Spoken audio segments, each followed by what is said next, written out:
Dear IFM, sa mag-asawa, mahalaga na napapanatili ang init ng pagmamahalan.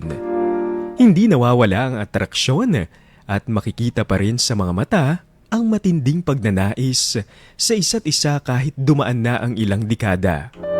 Pero paano kung isang araw, ang akala mong ang init sa pagsasama ninyong dalawa ay hindi pa pala sapat? Sa halip, kulang at para bang isang apoy na malapit nang maupos. Mga idol, tawagin niyo na lang ako sa pangalang Sabrina. 40 years old, nakatira sa Parañaque at isang butihing may bahay. Halos 15 taon na akong kasal sa asawa kong si Landon at biniyayaan kami ng isang anak na babae. Tulad sa iba, masaya at punong-puno rin ng pagmamahalan ang unang taon ng pagsasama namin ni Landon. Masipag sa buhay ang asawa ko, mga idol. Bago kami ikasal noon, sinigurado niya munang kaya niya akong bigyan ng magandang buhay. Kaya naman abot hanggang langit ang pagmamahal ko sa kanya. At believe na kaya niyang tuparin ang mga ipinangako niya para sa akin. Saan mo gustong mag-celebrate ng anniversary natin? Ha? Anniversary? Next week na yun, di ba? Ay, nga no, nawala sa isip ko na next week na pala yun. Ala, sorry love. Ay no, it's okay. Alam ko namang busy ka sa cake business mo kaya normal lang na makalimutan mo. Well, anyway, saan mo gusto? Mag-hotel na lang ba tayo o gusto mo ng beach? Or out of town? Or out of the country? Naku, ito naman, puro gastos naman yung iniisip mo eh. Lahat ng yan, naku, ang mahal. Hindi pwedeng kain na lang tayo sa labas. Ikaw talaga, hindi pwede love. First anniversary natin yun kaya dapat lang na i-celebrate natin. Sige, ganito na lang. Akong bahala. Surprise na lang kita. Game? Ay, ikaw talaga. Alam mo naman na ayokong sinusurprise ako, diba? Ikaw kasi ayaw mong mamili eh. Ay, sige.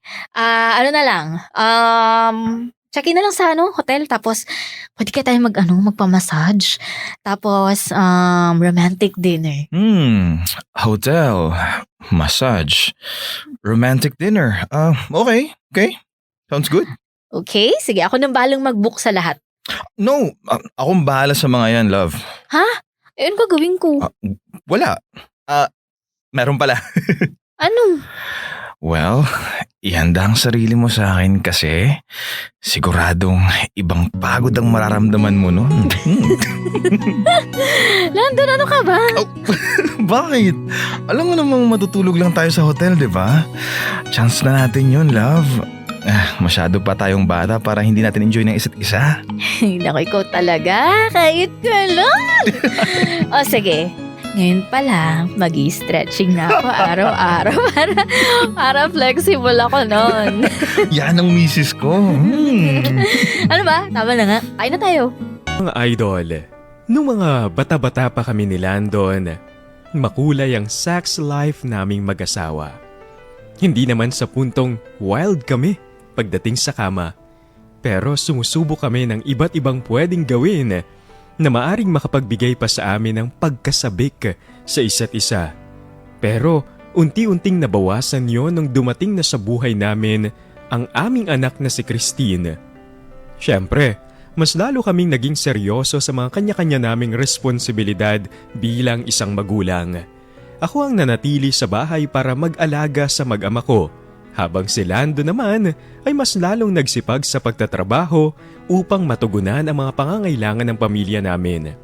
Sa loob ng 15 taon, naging masaya naman ang aming munting pamilya. Hindi na namin binalak pa ni Lando na sundan si Christine dahil sa isang anak pa nga lang, pareho na kaming nahirapan. Pagdating sa samahan, naming mag-asawa, masaya at puno pa rin ng pagmamahalan. Hindi nga lang kasing makulay noon ng aming life na alam niyo na. Pero ayos lang yon para sa akin. Pero dahil ang importante, magkasama pa rin kami ng pinakamamahal kong si Landon. Nasaan nga pala si Christine?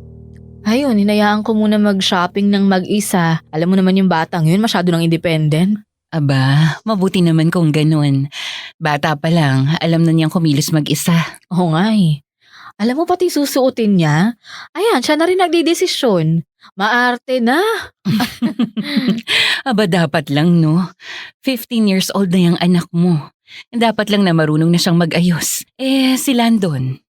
May business trip mamayang gabi. Dun pa lang siya uuwi. Ay, teka. Alam mo, ang blooming mo ngayon. Parang mas lalong gumanda yung kutis mo. Thank you. Ay nako, pinaghirapan ko yan, no? Tsaka malaking tulong din na gumagamit ako ng White Rose Papaya with Vitamin B3. Papaya puti, papaya fast. Ay, talaga? At saka yung damit mo ha, ang ganda. Bagay na bagay sa'yo. Hindi ka rin naman nagpatalo sa pa-red lipstick mo ha. Ay, ito kasi yung bagay na shade sa akin. Tsaka, gandang-ganda sa akin si Alan kapag naka-red lipstick ako, no? Ikaw, anyari, Mare? Ha, bakit? Anong problema sa itsura ko? Mare naman, sana man lang nag-lipstick ka. Tingnan mo, mukha ka ng anemic. Ang putla-putla mo. At bakit ganyan naman yung suot mo? Plain shirt, pantalon, dull shoes. Nagtakong ka man lang sana. Ay, alam mo namang hindi ako komportable sa takong. Tsaka okay naman tong t-shirt ko. Bagong bili lang to, no? Ang boring mong tingnan. Maglugay ka nga para naman may maganda sa'yo. Feel mong manlait ngayon ha. Wala namang problema sa itsura ko. Maarte ka lang. Kaya hindi mo masyadong na-appreciate yung tinatawag nilang simplicity. Magkaiba ang simplicity sa boring, no? Alam ko na. Mag-shopping na lang tayong dalawa. Tuturuan kitang pumili ng mga magagandang damit at saka sandals. Yung mga sexy. Yung kita yung cleavage, ganun. Alam mo, luka-luka ka. Bakit naman ako maglalabas ng cleavage? Baka masuka pa yung makakita nito, no? At sa edad pa talaga natin, nagmumurang kamatis lang tayo niyan. Mas loka-loka ka. Anong nagmumurang kamatis? Ano naman kung magsuot ka ng sexy? Yung medyo kita ang dibdib. Sabi nga nila, when you have it, show it! Ay naku, baliw ka talagang babae ka. Buti hindi ka pa sinusuway ng asawa mo, no? Ay sus! Gustong-gusto nga niya yung damitan ko eh. Nagiging hugis puso yung mga mata niya kapag nakikita niya yung dibdib ko, no? Tapos yung damit ko hapit na hapit. Kita yung curves. Ay, day. Sinasabi ko sa'yo, pag uwi sa bahay, alam na. Talaga? Di ibig sabihin, active pa rin kayong dalawa? Alam mo na. Sa sex? Oo naman, day. 3 times a week. Pero kapag may business trip siya at wala nang buong weekend, nagiging 4 times a week. Seryoso? Grabe kayo. Ano namang masama ron? Asawa ko naman si Alan. Tsaka dapat kahit matagal na kayong mag-asawa, yung init ng pagsasama hindi nawawala. Kayo ba ni Landon? Ilang beses kayo mag-sex sa isang linggo? Ilan nga ba? Hindi kasi kami katulad yung dalawa ni Alan eh. Minsan lang namin gawin yun. Sobrang busy. Tsaka, okay naman kami ni Landon. Mare, alam mo dapat hindi ka nagsasettle sa okay lang. Dapat bongga. Ano bang ginagawa niyo tung gabi? Nagkukwentuhan tungkol sa mga nangyari sa araw namin. Kung anong gagawin namin bukas. At, yun lang. Tapos matutulog na kami. Hindi lang pala itsura mo ngayon ang boring. Pati mga gabi niyo mag-asawa. Mare naman, dapat nangangalabit ka. Pero sa bagay, gaganahan ba naman sa'yo ang asawa mo kung ganyan yung itsura mo? Tingnan mo nga yung kilay mo. Hindi mo man lang binubunutan. Kung ano man ang itsura ko ngayon, ang importante, mahal ako ng asawa ko. Wala namang kumu-question sa pagmamahal ni Landon sa'yo. Siyempre mahal ka nun. Kaya ka nga pinakasalan, di ba? Pero ang point ko rito, mag-effort pa rin naman tayo para sa mga asawa natin. Magpaganda tayo. Dapat pag uwi nila, mabango tayo. Sexy, makinis at maganda. Alam mo yun? Tsaka wala namang masama kung minsan, ikaw mangangalabit. Importante ang sex sa mag-asawa. Hindi naman ako katulad mo, no, na wild at adventurous. At saka isa pa, kailangan magawing big deal yan. Of course! Dapat hindi nawawala yung attraction nyo sa isa't isa. Hindi dapat puro tamis lang. Hindi dapat puro okay lang. Mas maganda kapag may init. May anghang. Para may thrill at hindi boring. Alam mo kung anong dapat mong gawin, Mare? Anong? Magpaganda ka. Magpa-hair salon ka. Manicure, pedicure, foot spa. Bumili ka ng mga damit na magmumukha kang sexy sa paningin ni Landon. Yung gaganahan siya sa'yo. Yung kapag nakita ka niya, maglalaway siya sa kaseksihan mo. Mars, para naman gano'n ako ka-sexy. Ay nako, alam mo yan ang problema sa'yo, Mare. Ang baba ng self-confidence. Kaya tingnan mo, look at you. Nagre-reflect sa aura mo. Alam mo kung ako sa'yo, kalabitin mo na ang asawa mo mamayang gabi para naman may ASG ka. You know, after sex glow. Baliw ka.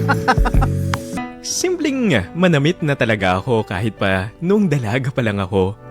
Sapat na sa akin ang t-shirt, pantalon at flat shoes. Hindi nga ako masyadong nagme-makeup. Pulbo o face powder tapos lipstick. Hindi ako tulad ng best friend kong si Daisy na kahit 40 anyos na, parang 20 anyos na akong manamit at maghayos ng kanyang sarili. Sa totoo lang, gusto ko rin naman na maging kagaya ni Daisy. Sexy at maganda kung manamit. Alam ko naman kasi na kahit may asawa na, mahalaga pa rin na nag-aayos pa rin ang sarili. Nag-e-effort para maging maganda sa paningin ng mga asawa. Kaya naman ng araw ding yun, hinayaan ko lang si Daisy na bumili ng mga kung ano-ano para sa akin na makakaakit sa asawa kong si Landon. Ay, ba naman tong lipstick na binili ni Daisy para sa akin na pula-pula? Mukha naman ng kontrabida. Burahin ko na nga tong lipstick na... Nasaan ba yung wet wipes ko? Ay, ito. Ay, naku po, ay, matanggal. Hi, love. I love. Ano yung tinatanggal mo sa labi mo? Lipstick ba yan? Oo, ayaw lang matanggal eh. Bakit? Ay, naku si Daisy kasi. Ang pula masyado ng biniling shade para sa akin. Tingnan mo, nagmumukha akong kontrabida kaya ito, inaalis ko na lang. Ano ba bang aasahan mo sa kaibigan mong yan eh? Sa simula pa lang, talagang babaeng babae na yun. Tsaka, ba't ka naman niya binila ng lipstick? Kasi para daw ganahan ka sa akin. Ha? Ganahan saan? Eh, alam mo na, ganahan sa sa sex. Love, ano namang meron? Tsaka, bakit pati sex life natin na pag-uusapan yung dalawa? Eh, napakwento kasi siya ng tungkol sa kanila ni Alan. Tapos nung tinanong niya ako, di sinabi ko naman na madalang na lang kasi nga pareho tayong busy sa mga trabaho. Yan sabi niya, hindi raw dahilan yun. Kaya ito, binilan niya ako ng lipstick. Ay no, talaga tong si Daisy. Okay naman tayong dalawa, di ba? Yun nga yung pinagpipilitan ko sa kanya eh. Eh kaso, siya naman to nga yung maniwala sa akin. Ay, hayaan mo na lang yung kaibigan mong yan. May kanya-kanya tayong buhay. Kaya kung ganun sila ni Alan, di ganun sila. Sa bagay. Pero love, okay naman tayo, di ba? Oo naman. Ba't mo natanong? Wala lang, baka napapangitan ka na sa akin tapos hindi ko pa pala alam. Ano ba? Love, hindi ka pangit sa paningin ko, okay? Hindi dahil madalang na lang tayong magkaroon ng, alam mo na, ibig sabihin nun, hindi na ako nagagandahan sa'yo. Sadyang may mga responsibilidad lang tayong kailangang unahin. Okay. Kung yan yung sinabi mo, di yan napapaniwalaan ko. Good. Siya, mag-shower na muna ako. Ang init eh. Gusto mo sabayan kita? Next time na lang, love. Gusto ko magbabad ngayon sa hot shower eh. Okay. Sige na, shower ka na. Alam ko naman na kahit 40 anyos na ako, maganda pa rin ako sa paningin ni Lando. Araw-araw pa rin naman niyang pinaparamdam yun sa akin. Hindi lang talaga madalas ang pagkakataon namin ng privacy. Naisip ko na nga siguro, dulot na rin yun ng mga edad namin. Siyempre, habang nagkakaedad, bumababa na ang sinasabi nilang libido. Pero sa totoo lang, ayos lang naman sa akin kahit gaano lang katahimik o ganoon lang katahimik ang pagsasama namin ni Lando. Ang importante, hindi pa rin nawawala ang pagmamahalan namin sa isa't isa. Mga idol, nung una pa lang, paulit-ulit ko nang sinabi sa inyo na ayos lang sa akin kahit na hindi ganun kakulay ang sex life namin ni Landon. Nararamdaman ko pa rin naman na mahal ako ng asawa ko. Kaya lang, habang tumatagal, napapaisip ako kung tama nga bang makontento na lang ako sa tinatakbo ng pagsasama namin. Naisip ko kasi, 40 anyos pa lang kami. Niwala pa nga ako sa menopausal stage para unti-unting bumaba ang sex drive ko. Dahil dito, naisip ko na baka pwedeng baguhin ko ang pang-araw-araw na pangyayari sa amin. Kumbaga sa pagluluto, lalagyan ko ng pampaanghang para mas lalong sumarap ang pagsasama naming mag-asawa. Hi, love. Nakauwi ka na pala. Wow! Wow! Yun lang ba yung masasabi mo? Wow! Anong meron? Bakit ganyan ang suot mo? Ngayon lang kita nakitang nagsuot ng ganyang kasexy na pantulog ah. Bakit? Ayaw mo ba? Pwede ko naman hubarin. Nagulat lang ako sa itsura mo. Ang ganda mo pa rin talaga, love. Thank you. Pero syempre hindi ko naman to susuotin ng walang dahilan eh. Tamang-tama. Nag-overnight si Christine sa kaibigan niya, kaya solong-solo natin ang buong bahay. Okay. Magsha-shower lang. Shh, mamaya na. May gusto muna kasi akong gawin sa'yo eh. Love, anong ginagawa mo? Uy, teka. Sabrina. Relax ka lang, love. Akong bahala sa'yo ngayong gabi. Sisiguruhin kong ibang pagod ang mararamdaman mo ngayon.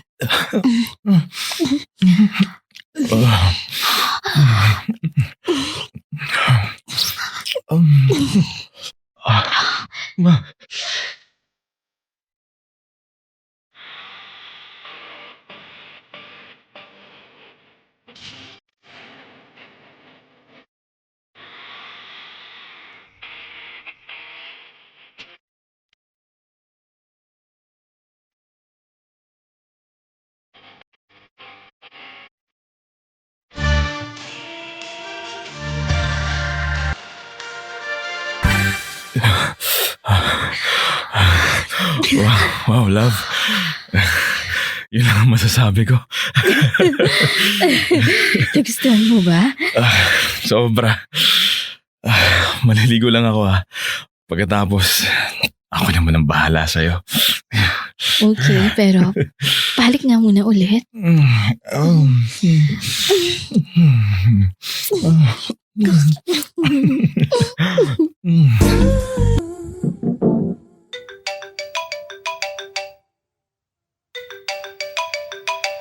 Kay Landon yun ah.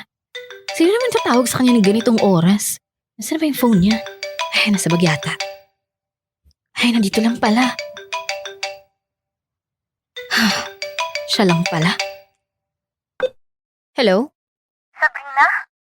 Hi Bianca, napatawag ka kay Landon. Bakit?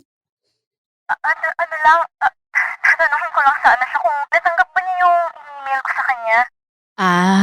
Pwede mo namang i-chat na lang, tumawag ka pa. Pero sige, tanungin ko siya mamaya, nasa shower pa kasi siya eh. Okay. Sige, sorry. Pahinga na kayo. Good night. Bye. Bye. Love, sino yung kausap mo? Si Daisy. Nagtatanong kung pwede ba raw ako bukas, pero sabi ko, subukan ko. Baka kasi tanghaliin ako ng gising. Okay. Bibilisan ko ng pag-shower Okay. Hindi ko nakikwento pa ang nangyari sa gabing naming yon ni Landon. Dahil syempre, pribadong detalye na yon. Sabihin na lang natin na parang biglang lumakas ang apoy ng pagsasama namin ni Landon. Mas lalong uminit at tila naging sabik kami sa isa't isa. Pero mga idol, ang totoo niyan, may tunay na dahilan kung bakit binago ko ang sarili ko. Kung bakit nagpa-sexy at nagpaganda ako. Na sobrang malayo sa dating Sabrina. Hindi ko na rin masyadong ikikwento kung paano ko nalaman na may ibang babae si Landon.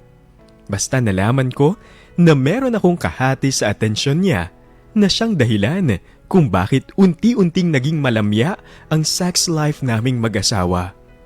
Bianca ang babae ng asawa ko, mga idol. Kaibigan at katrabaho niya. Nakita ko na siya noon pa lang at masasabi ko na sa angking ganda at kaseksihan niya, imposibleng walang nagkakagusto sa kanya. At ang malas ko lang dahil isa si Landon sa mga naging biktima ng maladyosa niyang pag-iitsura. Uy, bakit ba tayo nagpunta dito, Daisy? Sinabi ko naman na sa'yo kung sino may-ari nito, di ba? Gusto ko lang makita yung babae ng asawa mo. Dating babae ng asawa ko, wala na sila ngayon. At paano ka naman nakasigurado? Sinabi ba sa'yo? Hindi nga umamin, di ba?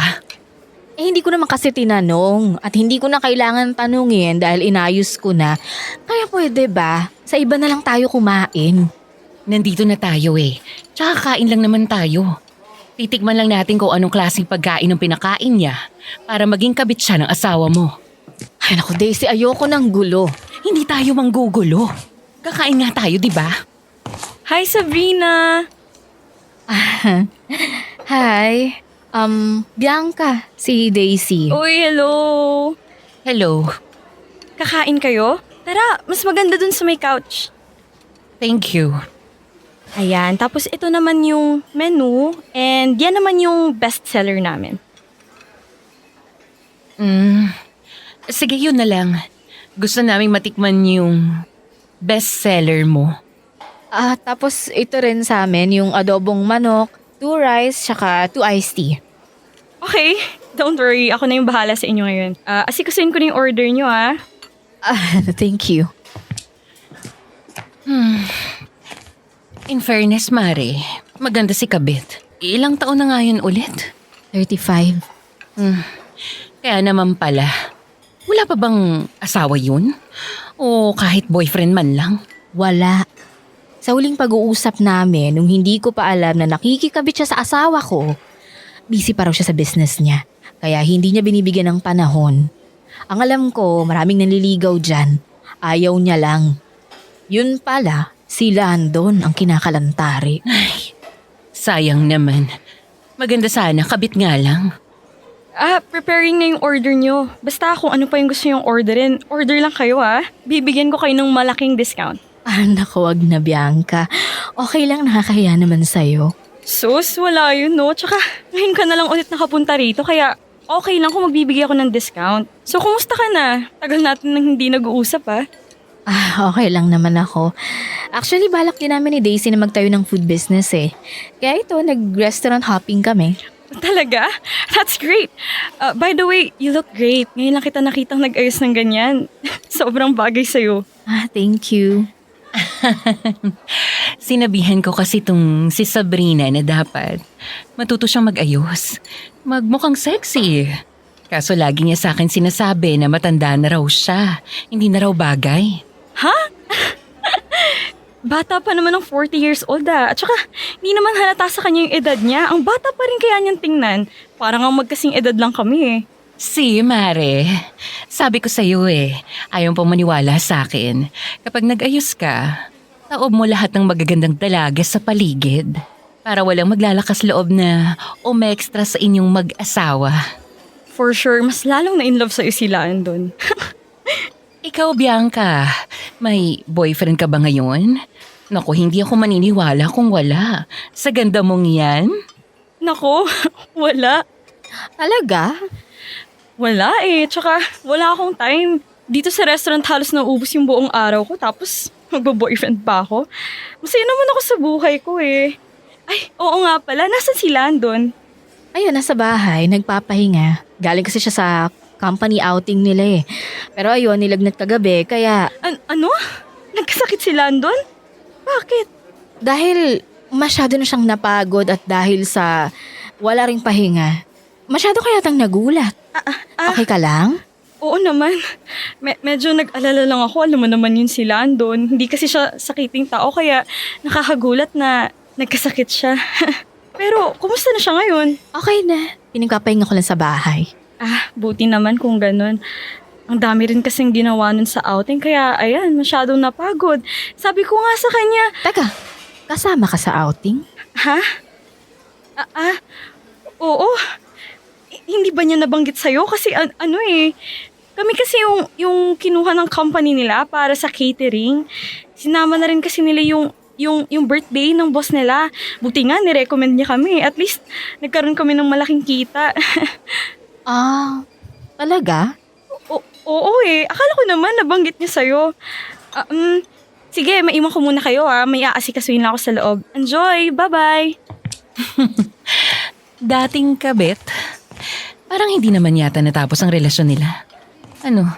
Mare, hindi ka ba papalag? Mananahimik ka pa rin ba? Hindi pa naman tayo sigurado eh. Baka nagsasabi siya ng totoo. Ay, nako, Sabrina. Hanggang kailan ka magpapakatanga? Aba nilandi mo na lahat-lahat. Nanlalandi pa rin ang iba. At ang kapal ng kabit niya ha. Kung makipag-usap sa'yo, parang wala siyang malaking kasalanan. Bakit hindi mo kumprontahin yan? Sana sinabi mong alam mo na yung lahat. Kilala mo ko, Mare. Hindi ako iskandalosa. Tsaka baka mapahiya lang ako dito kung nagsabi siya ng totoo. Pero mas mapapahiya siya kung tama ka. At isa pa, mag-eskandalo ka man dito. Aboy, may karapatan ka dahil kabit yan ang asawa mo. Alam mo, kailan ka ba magiging matapang ha? Huwag kang tatanga-tanga. Sayang yung ganda mo, Mare. Totoo ang sinabi ko kay Daisy. Hindi ako tulad ng ibang babae na matapang na kayang harapin ang lahat-lahat at malditahan ang kabit ng asawa nila. Ako, kahit nung nalaman ko na may biyangka sa buhay ni Landon, nanatili akong tahimik. Hindi dahil natakot ako, kundi naniniwala ako na matatauhan din ang asawa ko sa ginagawa niyang kasalanan sa akin. Na hindi ko na siya kailangang sigawan o kagalitan pa. Mga idol, umasa ako na tinapos na ni Landon ang relasyon nila ni Bianca, lalo na't habang tumatagal, mas lalong nagiging mainit ang pagsasama namin. Walang araw na hindi niya ako yayakapin at hahalikan. At higit sa lahat, madalas na kaming magkaroon ng oras para sa isa't isa. Good morning, love. Good morning.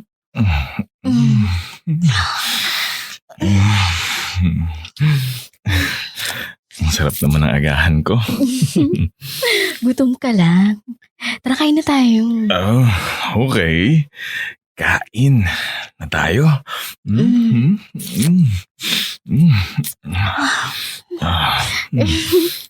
Love, ano ba? Nagugutom na ako.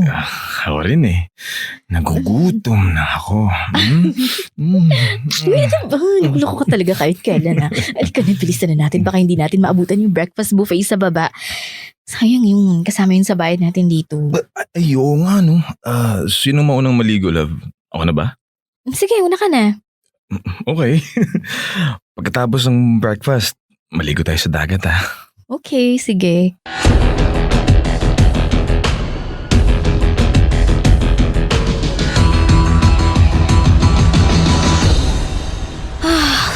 Nagutom na ako. Parang may gusto akong gawin Love. Uy! Anong ginagawa mo rito? Akala ko ba mamaya ka pa? Sabay na lang tayo para tipid sa tubig. Sus, palusot ka pa eh. Di mo na lang sabihin na gusto mo makasabay maligo. Yun ay kung paliligo lang yung gagawin natin. Iba palang balak mo ha. Nagutom ka rin oh. Hindi, busog pa ako mula kagabi. Sadyang Masarap ka lang ulit-uliting tikman. Ay naku, love, huwag kang mag-alala. Unlimited naman ako pagdating sa'yo eh. Mm? Mm. Mm. Mm. Sarap naman yan. Good. Wait lang, love, kagabi ka pang ikaw ang gumagalaw eh. Gusto mo ako naman ngayon? Ako naman na magpapaligaya sa'yo, okay? Okay. Ah. Mm. Ah. Mm. Ah.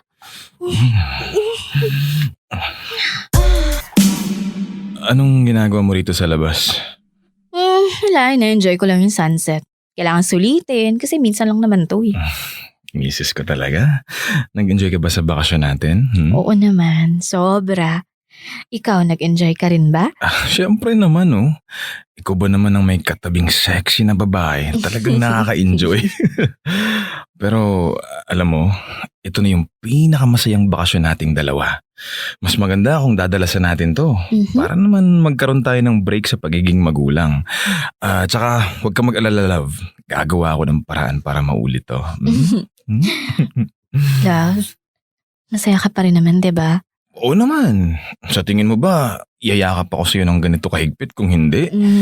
Love, sobrang masaya ako kasi sobrang mahal kita. At pakiramdam ko, mas lalo kitang minahal ngayon. Si Bianca, minahal mo ba siya? Ha? Minahal mo rin ba siya? O mas maganda kung tatanungin kung mahal mo pa rin ba siya? Love, anong pinagsasasabi mo? Ba't naman napasok si Bianca sa usapan natin? Ay, alam ko, Landon. Matagal ko nang alam na may namamagitan sa inyong dalawa. Nakita ko mismo sa dalawang mata ko. Love, magpapaliwanag ako. Wag na. Tinanggap ko na sa sarili ko na kaya ka siguro naganap ng iba kasi may kulang sa akin.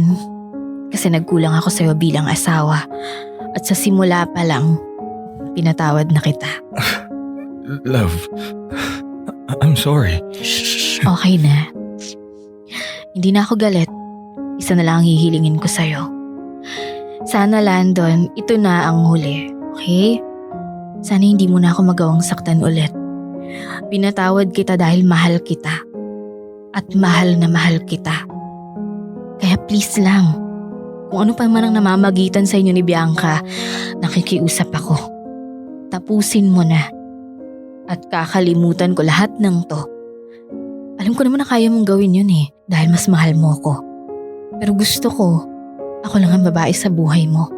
Dapat ako lang at wala akong kahati sa buhay mo. Mga idol, alam ko na marami ang magsasabing sobrang mali ang ginawa ko.